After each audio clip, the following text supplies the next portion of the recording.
couple of years ago, no one would have believed that this raggle-taggle tribe of Jamaican musicians would be packing Toronto's Maple Leaf Gardens.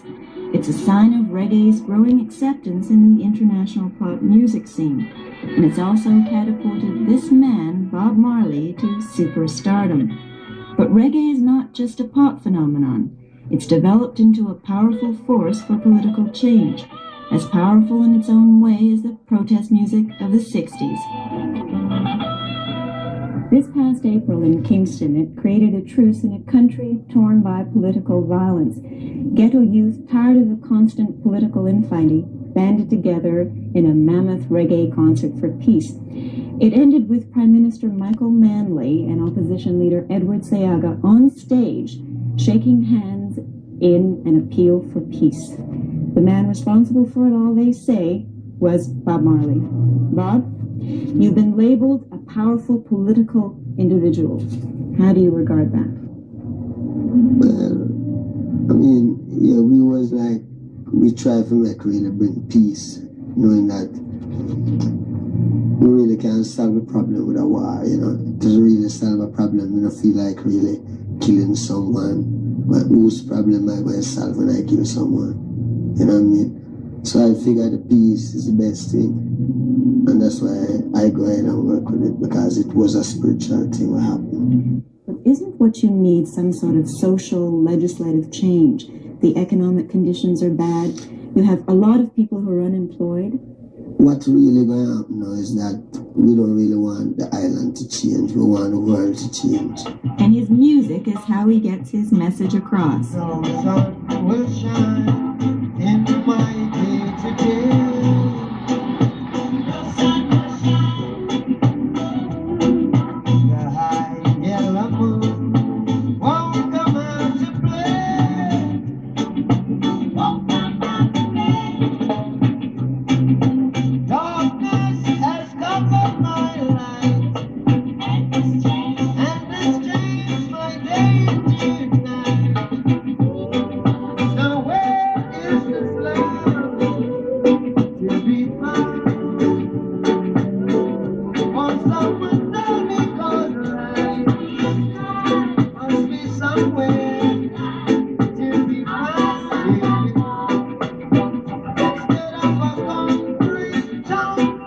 Reggae is fast becoming Jamaica's main export, and the Rastafarians are playing it best.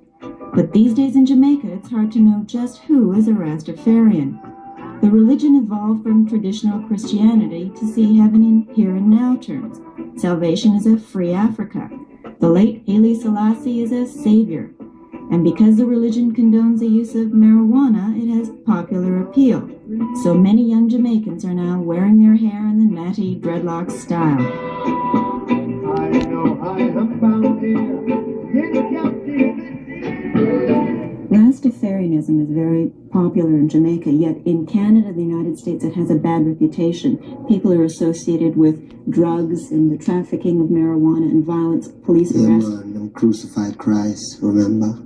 Christ was a Christian and them crucified Christ, is not what it is. No, but let's go back to the facts. People have been arrested, and the Rastafarians in Toronto, for example, have a very bad reputation. We're not, I wouldn't say that the Rastafarians have a bad reputation. I would say people give the Rastafarians bad reputation because the Rastafarians, all of these things happening before the Rastafarians even start coming to Canada anyway around here. But the things that are very obvious are things like the way you look, right? To most people who are very conservative in dress, you look quite strange. Plus the fact that you advocate smoking marijuana. Yeah, actually this. Could they tell God that it's not legal? No, but they couldn't tell God that it's not legal. You have a very strong religious belief, but other people don't necessarily share that. And what they see are the obvious things.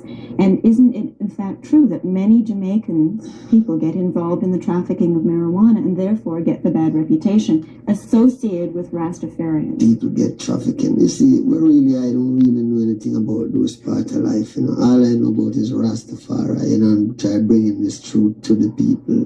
What do people do with them life? I don't really know about that. I know about my own. Okay, what is your own? What's your music to you? The music to me. The music is more than music to me. It goes further than music, it go with I don't know it further than music. But you used it as a strong message. I mean, words like a hungry man is an angry Even man. music used me. Whatever it is, there's no doubt Bob Marley knows how to use his music. 12,000 people, more than half of them white, came to hear him perform. And in a trance-like mystical state, he carried them with him and left them shouting for more. Despite this obvious commercial success, he appears to live the life he preaches. What do you do with the money that you make? Do you take it back to Jamaica? Do you give it to the people? I give it away. You give all your money away? All the time, yeah. How do you survive? Oh, Rastafari is God. How do you feel the people of Jamaica see you as a musician? See me, the people of Jamaica have to see me. We show the people of Jamaica Rastafari. No. Do they like you? If the people like me, yeah, the people love I. The people love I. The people make I. And if this audience is any indication, he'll have made it in Canada too. Sandy Ronaldo for Canada AM.